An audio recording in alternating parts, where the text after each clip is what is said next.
Hello and welcome to episode 5 of season 5 of Taking Liberties. I am Lee. I'm with Vickers and Zeev this week. Quite so. Hey. Okay. And this week we're going to be talking about... You got a weird look on your face. Are you expecting something different from an introduction to the show that we do every week?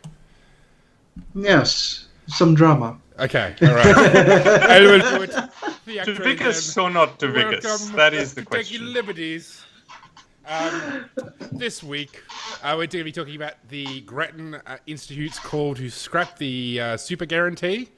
And we're going to talk about the Banking Royal Commission and poor, unfortunate, dumb consumers who are too dumb to understand how dumb they really are. And how the government must save them from their dumbness because... reasons. So So I want to issue a change on that article. So for anyone who hasn't read the Jessica Irvine article, super guarantee increase boost wages, save $2 billion, says Grattan Institute. I want to rename that to Grattan Institute says scrapping super guarantee is a colossal cash grab worth $2 billion. Yes, it's. I was reading it going, I wonder where the saving is, because when you think the government does chip into super, if I recall correctly. Still, like there is. No, it doesn't. It doesn't anymore. No. Okay. No. Okay, so super co-contributions is something completely different to what they're talking about. Right. Yeah, yes, they still do super co-contributions for people earning under $40,000. Yep. Yeah. So, but that's what I was expecting them to be talking about. What they're talking about here is that as everyone who gets a pay slip at the end of the week knows. What you see in your terms of your split up is that you get your salary, there's withholding tax, and there's a line called superannuation.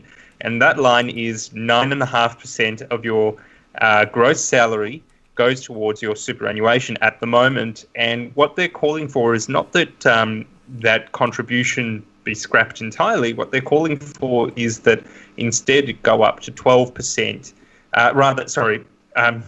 What they're calling for is that it shouldn't go up to 12% because it's intended that it will go up to 12% from 9.5% in 2021. That's the law as it stands. That's what will happen in 2021 as the law as it stands and written right now. So what that means is that in 2021, every employer in the country will have to find the money necessary to raise people's wages by 2.5%. And they'll have to plan for that. And what they'll do is these employers, either they'll fire someone, that's one possibility, because they don't have the money to raise wages, or they will, in other cases, they will, instead of giving them a salary raise, they will just put that money into the super contribution instead. So Joe Bloggs comes up to his boss for a salary wage that year and he says, "Can I have a raise, boss?" And they will say, "No, I'm sorry, I'm putting that into your super contribution this year, and you can spend it in 40 to 50 years when you retire." Yep.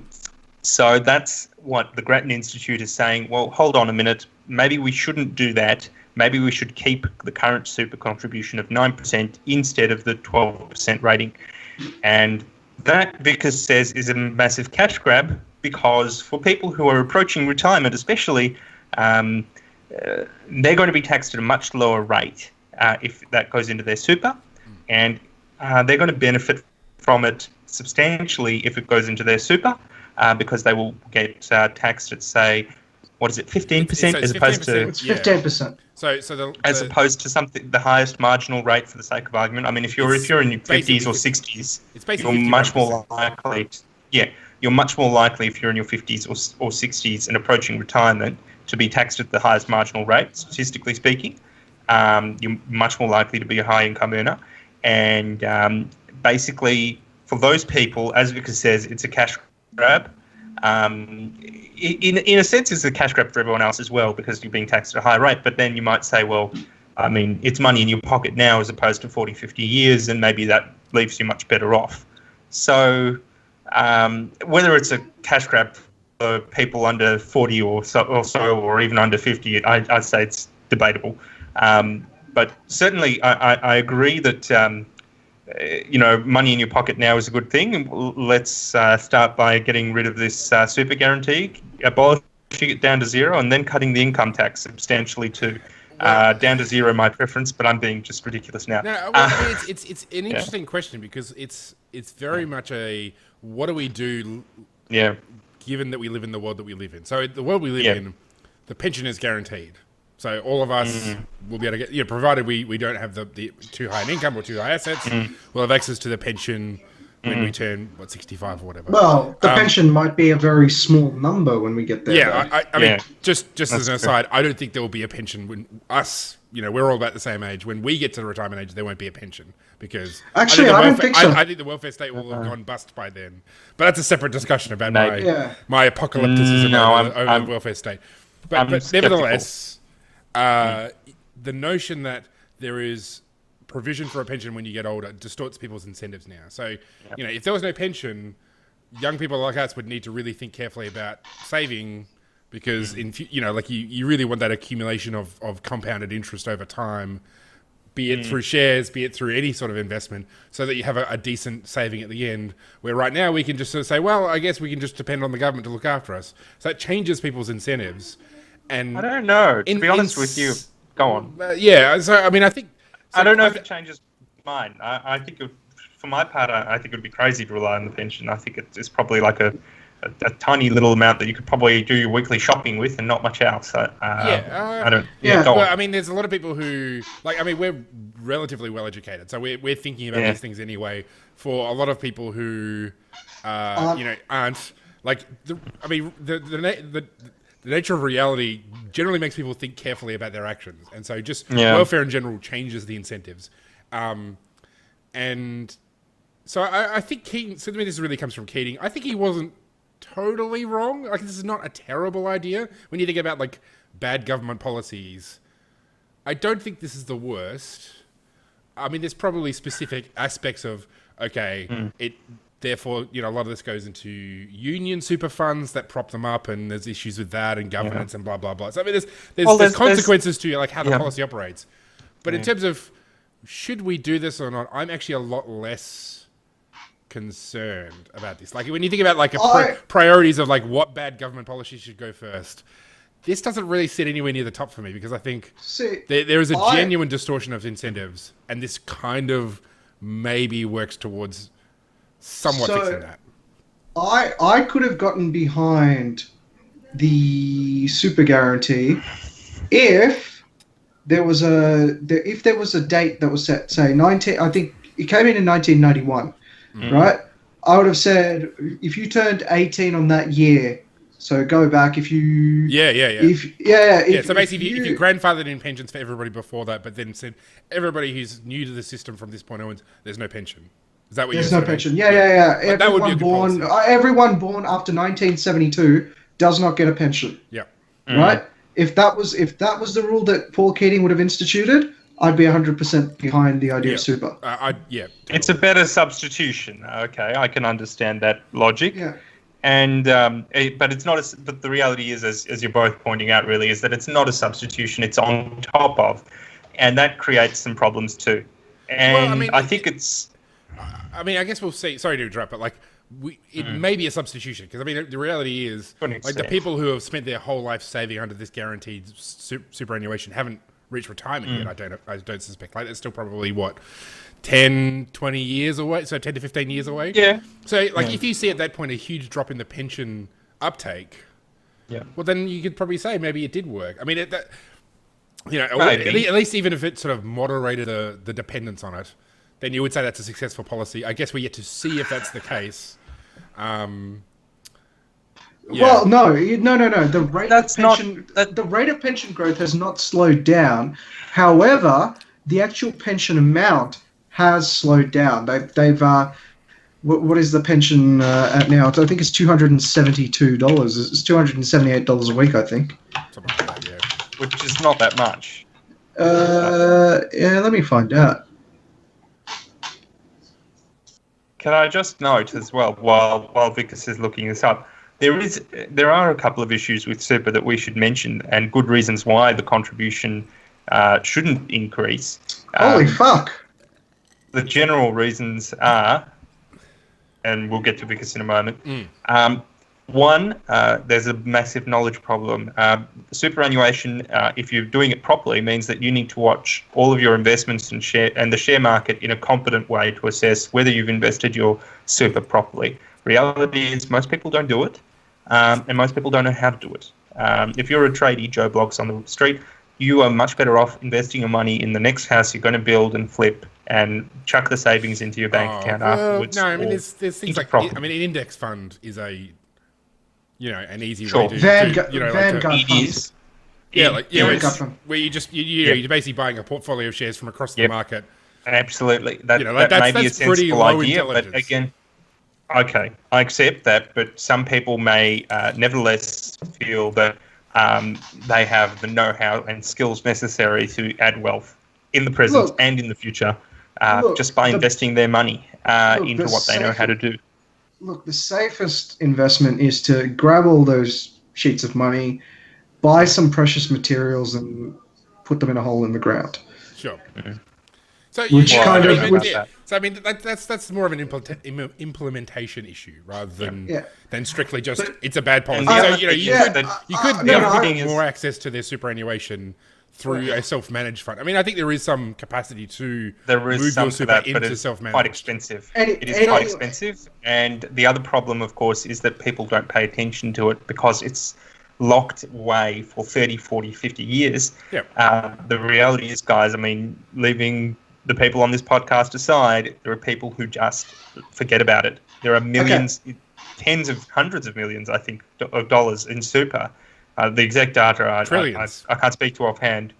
Billions, is it? No, it's trillions. Like, I think Australia's got the biggest superannuation. Trillions, yeah. No, but there's amounts of super out there that people have literally lost. The billions, And on top of that they haven't paid attention to. So that's a net loss in the sense that those people had money that they have literally lost for lack of caring. Okay, that's a net loss to them. The best part of that is most of those are being eaten away by fees anyway. So the financial institutions are running payout to the financial institutions too, instead of to the people who actually would have gotten it otherwise. Yeah. So, by the way, mostly young people. Mostly young people who don't fill out. The pay cut. Yeah, mostly young people who don't fill out the because it's easier just to go with whoever your employer has signed up with super than to fill out your super details. Anyway, so I was going to say, so the basic rate for the pension is $814 per fortnight for a single person and $1,227.20 for a couple. Per fortnight. So it's about $600 a person, or 400 to 600 for a couple. No, single person is 814. Oh, I see. Or couple is 1,200. Yeah. Per fortnight. So we need to have it because I always think of my weekly expenses in weekly expenses, not in fortnightly. Yeah, so it's about 30. It's between 24 and 36,000. A year. A year. You could kind of scrape by on that if you were very if you don't have any property price, if you own your property outright, that's actually quite good. Yeah. Right. And there's still there's still like rent assistance and stuff on top of that. Like you still get access to like other welfare payments if you are renting. Yes, you do. The maximum claimable is just over 1,600, but that's like including rental assistance, energy supplements, anything, medical rebates, stuff like that. For a couple. For either. For a couple. So I mean, you really need to kind of to look at that as a per person figure. Okay, for a couple. For a person, you can probably. The figure they've got listed here is $1,194.40 per person. Wow, it's a single person. Yep. Wow, 1194. That's about how much. Yeah. Okay. Wow, that's a lot of money. Okay. Well, leaving that point aside for a moment, what were we saying about that, Vickers? What was your point about the current rate and the? Oh, no. I thought the pension was kind of low, but I'm actually completely wrong. It looks like the pension has actually kept up with CPI. Yeah. So, pensions make a massive part of the voter base. Of course it's kept up with CPI. And they're sympathetic. Yeah, they're sympathetic. So, like, you'll frequently, like, if I said, the pension should be halted, I'm pretty sure I'd face a lot of backlash. Yes, absolutely. Not the least of the people who are And I doing... guess it makes sense now that there's a lot of backlash about means testing the pension too, especially the age pension, because, I mean, if there's a lot of people over 65 on the age pension or thereabouts living in their own home with that amount of money keeping them going, I mean... That's why they never sell. Yeah. That's why they never sell. They never downsize. Yeah, that's why. Because effectively, think about it, and this is on top of any other pension that they get, right? Because if they're a DVA veteran, for example, they're going to get an extra. Yeah. They're going to get an extra $1,000 a week or $1,000 a fortnight, rather. If they're a public servant that joined before 1996, I think it was, when John Howard came in and changed the old PSS scheme. So if they joined before that, and I think the last vestiges of that group will be retiring in the next 5 to 10 years, right? They'll be collecting 75% of their salary as well. Yep. Right, and surely that would all be part of the means test, though. So, like, well, the thing is, they're not means tested. People think they are, and they keep opposing means testing. But the other thing I should say is, I mean, for example, if you're a veteran, and there are, I think, about how many? Okay, so what affects your means? So what affects means testing is your relationship status, right? So your relationship changes the amount of money you get, whether you have investment properties, right? And whether you're collecting other Commonwealth payments. Yeah. So there is an income test for the age pension. I'm looking at, like, the Department of Human Services website right now. Income test. It says we assess your income from all sources. Yes. Yeah. So that's what I say. Like, if they're public service, they're not going to be getting the pension, because if you earn over $168 per fortnight, you lose 50 cents from every dollar. So, like, you know, if you finish your, you know, I mean, what's the top? The top rate, pay rate for in the public service, it's going to be like $200,000 or something, right? So if you're on 75% of that, there's no way you're going to get a pension. Yeah. Yeah, that was a recent change. That was a recent change, though. That was brought in by Turnbull in 2016. Sure. Yeah. Yeah. So I mean, sorry, go.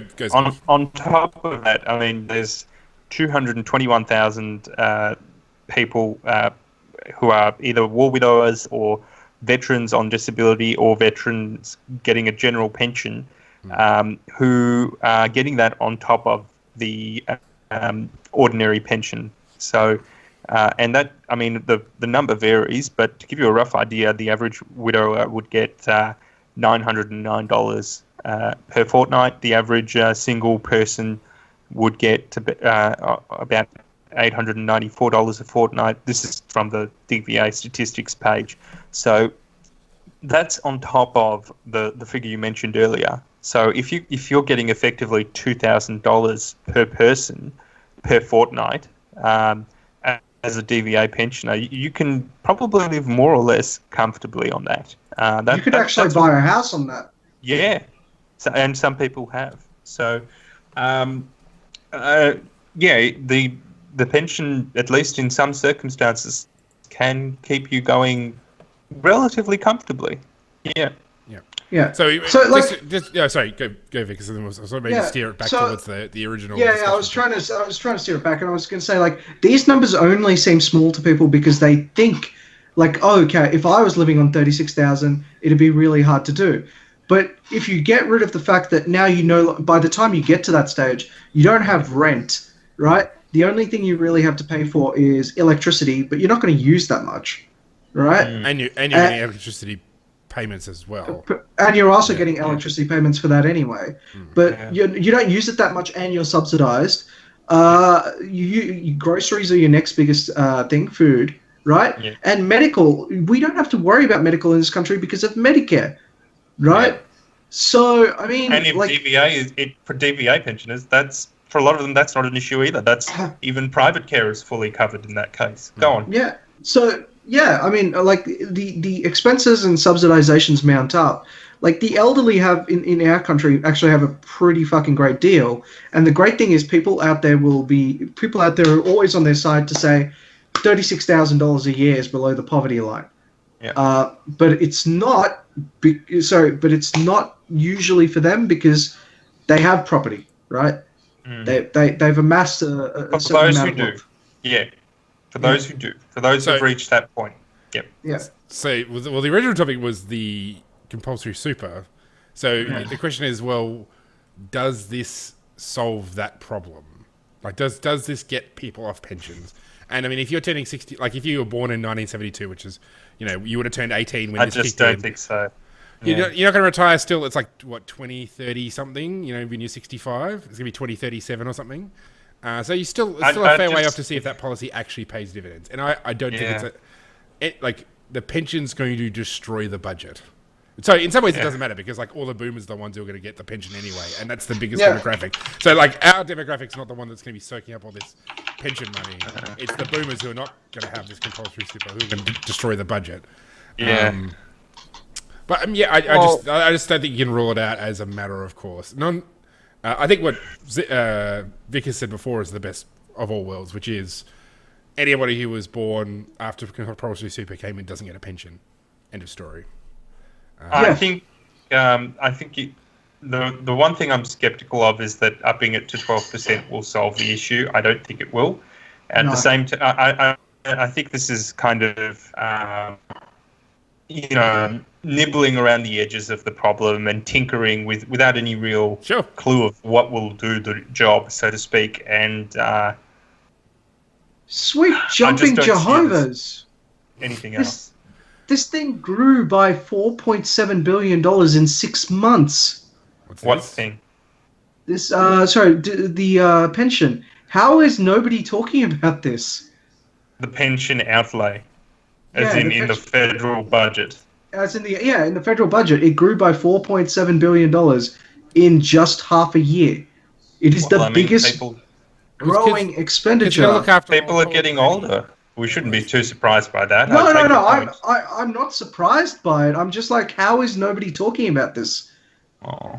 Yeah. I think they did for a while, and then they stopped talking about it because it was losing them votes. They were talking about means testing the family home, right? Including that in the means test to stop. Well, okay. Anyone who's opposed to means testing and everything like that, just to put it into context, this year we're expected to spend $72 billion on just the pension.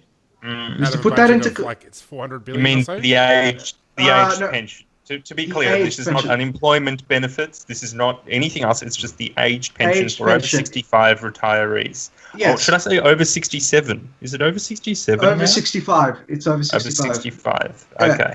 Yeah. So, sorry, no, we spent $72 billion last year. Year on this.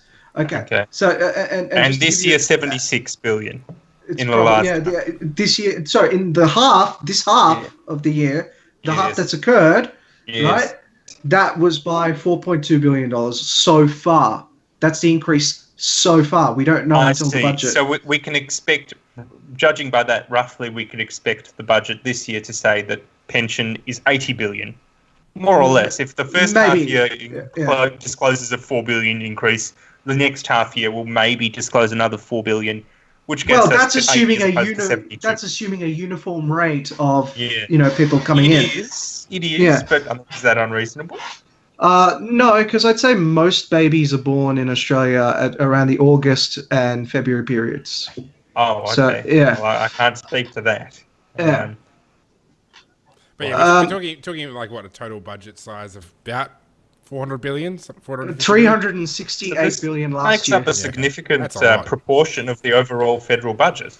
I mean, the overall federal budget is 400 billion. So, wow, that's like 1% of the whole budget has just increased in half a year, owing solely to pension outlays. Yep. Wow, that is a lot of money. Yeah. So I mean, if nobody has actually, if everyone is flabbergasted by this, just as I looked at it, first of all, go check the Parliamentary Budget Office website, and they'll have their figures, and you can actually track it across the years. It's actually not unusual. It's been tracking about that rate for the last couple of years. Our pension has been exploding, and our politicians largely thanks to the political incentives I think we put into place, have not actually been tackling it. Wow. Well, I guess that means we can all. And just to put that all into context, we could stop funding, because I know lefties like to talk about, hey, we spend too much on the military.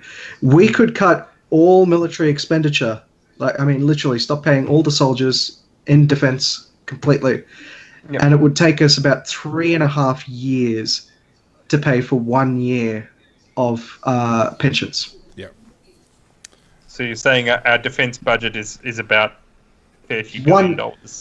No, I'm saying our defense budget is 1/3 of the expenditure of this budget. Of the pension. Oh, wow. Yeah, well, this is the nature of how politics works. The old granny, shivering to death, eating dog food out of a can because she's too poor to buy real food. All of it. If you want to get a good idea of how people feel about pensions, you listen to Talkback Radio, which I did for a while in one of the previous jobs I had, and the way people talk about seniors, it makes it sound like they're living in concentration camps in Nazi Germany. They're just. Did you realize we've been talking about super all the whole episode? Did we even have a second topic? We did have a second topic, so we'll talk about this for a few minutes. So the Hayne Royal Commission, the Banking Royal Commissioners had basically a submission made by the Consumer Action Law Centre, which sounds like an organisation that purely exists to receive government money to lobby government. The title Those of are my favourite job. Those are my favourite. This is the Australian Financial Review. Dodgy car financiers and sales of add-on car insurance will come under scrutiny after the Banking Royal Commission singled out car finance as one of the key problem areas alongside home loans and credit cards. They listed an example of in one case, a couple from New Zealand was granted a $200,000 loan to pay for a vehicle, including an extra $4,000 loan for loan insurance, gap insurance, and tyre and rim insurance. And then basically it lists how the loan documents didn't mention their expenses, and basically that people are getting loans when they probably shouldn't. And this is a terrible thing that the government must stop. So here's the thing. This seems like an ACCC thing that they should be doing. So there's a part of the what is it, the consumer law, or what is it, the fit for purpose test. Zeev would know this better than I do. Go on, develop that for a moment. I do know about it, but so a large part of what the ACCC has been doing with the insurance companies has been actually tackling a lot of these insurance products that they tack on, and basically what they found is fitness for purpose. You pay for insurance, but the insurance never pays out because it's covered by some other insurance or something like that. So tire and rim insurance, for example, sounds like, because that's your comprehensive car insurance. Comprehensive car insurance covers your tires and rims. So interesting. Yeah. Can I just say for a moment? I'm not sure if that comes under fitness for purpose as such. I think fitness for purpose is more about you buy a product and you tell the salesman, well, I'm buying this to paint my house this paint, but in fact the paint is really for, I don't know, toy miniatures, and it can't be used for your house. So I think that's a different thing. It may be that the ACCC is looking at what you're doing because. Yeah. But the ACCC won a case, and that was under that. It was over. It was over a type of insurance. I can't remember what type of insurance it was, but basically your home and contents insurance covers that. So the additional insurance that came with it was unnecessary. Would never pay out. Would never pay out. Interesting. So So what I think is worth noting here is that the way these stories are told, I mean, you would think it's a mugging. You walk into a car dealership and they knock you over in a rugby tackle, and you're smacked out of the store, and somehow you end up with a car key in your hand and a car in the other hand, and a massive debt in your pocket, and that's just and it really it's unrealistic. The reality is that people went in there to buy something. Were mistakes made in lending them the money? Sure. But the fact is that lending money to people who can't afford it is a money loser. It's a profound money loser because you're not going to recover the debt. you may make their lives very unprecedented in the process of trying to recover the debt, but you're also going to lose a lot of money doing it. So the likelihood is that this is it poor lending? Of course it is. You need to look at their their creditworthiness properly, and invariably, people being human are not going to make wise lending decisions in every circumstance. I think that's a very utopian view of what's going on. So what typically happens in these situations? They're what's the exact term for them? Credit lending scams. So the purpose of them is they don't want to make money off you on the lend. They're not banking on you paying back the interest. What they're banking on is being able to collect the asset back from you, sell it as a second-hand car, right? For just as much value, and make more than the difference between the original sale and that on credit and fees, right? They're called credit lending scams. They're quite common. It's a viable business model. It's actually it may be, because I accept that. But I do think it's worth mentioning for most lenders, a bad loan is a money loser in most cases. I would think. I mean, there may be scams out there for whom lending is a bad. There's all sorts of weird laws that happen around banking, though. So you think about the global financial crisis, you think giving bank loans to people who literally had no income was a money loser, but because of the nature of the credit default swaps and all the complexity in selling the assets and the derivatives, that's how they made their money. So those sorts of incentives might be in place. I think the issue that we should focus on, though, is because there's always, banks will always find ways to make money. I mean, that's their business. That's what they do. Well, so the way that they actually make the money on this is actually the insurance that the person pays for, right?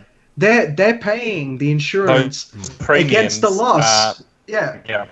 So, but the question is, insofar as what should government policy be? Yeah. Well, what they're really saying is there's dumb people out there who do dumb things, and the government should stop them. And there's much of this. I mean, much of this same logic is around credit cards. It's around, payday loans. I mean, that's a big one. Massive, 400% interest, blah blah blah, all this kind of stuff. Yeah. And what they're really saying is dumb plebs are too dumb for them to know what's good for them. And so we need to regulate the hell out of this to stop it from happening. And there's consequences from that. And, particularly when you get to things like payday loans and credit cards, essentially drives people to loan sharks. It drives them into the black market. Exactly. It drives them into worse situations. Yeah. So whenever I hear this, I go okay, so I can see what the scam is, right? Yeah. And I always question, why would someone go to that? And it's just okay, so they don't have access to reliable credit, right? Yep. So take a look at a deregulated financial market, right? Like a more not completely deregulated, but more deregulated than what we have. And the best examples for that are Hong Kong and Singapore. Both of them respectively have between 200 and 500 banks, right? Yeah.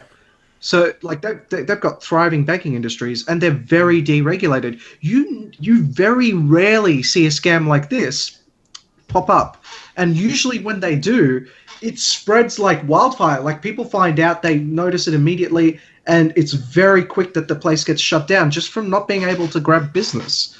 And that's not to say that it happens all the time, right? That's not to say it's 100% perfect, but they seem to have fewer instances of things like the GFC. Yeah. And I think in part that's because they don't have the expectation of this bureaucratic element that's meant to cover your ass like this. Yes. Right. Well, this kind of ties in as well to the other point to make about the Banking Royal Commission. It's going to look at a lot of hard luck cases, and some of them, as Vic has pointed out, may be cases of actual quasi-fraudulent activity, or perhaps even fraudulent activity. I don't know. But the reality is that we have this hatred towards the banking sector, not because banks are bad in themselves, but because there's so little competition in banks. Banks are so heavily regulated. They get massive amounts of cash from the Federal Reserve in the way of easy loans, the big four at any rate. And the reality of it is that what that means is that we have a competitive banking sector with the hundreds of banks, as Vickers has pointed out, that Hong Kong or Singapore do have. And that's what we're not seeing, and I don't think we're likely to see out of this Banking Royal Commission. Yeah. I don't think Justice Hayden is going to say we need to deregulate. I think he's going to say we need more regulation to attack these various industries which the government has already attacked by way of increasing the banking levy. Yeah, the banking levy, by way of adding more regulation onto credit cards, by way of adding more regulation onto payday loans. This is just the current federal government, the supposed free marketeers, the coalition. We're not likely to see any actual action to increase competition in the sector, which would actually reduce the cost of credit, the cost of getting a loan, and if the cost of getting a loan were much lower in financial terms for the average consumer, this problem would be much less severe. Anyway. I mean, I think that's a great point to leave things on. So I think we've just about run out of time. Thanks, everybody, for tuning in. Make sure we're on YouTube and Facebook. You can like and share and subscribe. And actually, you can rate us at iTunes as well. I haven't actually checked the rating, the reviews we've had on iTunes. But please rate us. Please like us. Go to iTunes, leave a review. It'll make it easy for people to find us. We'll be your friends. Thanks, everybody. Okay.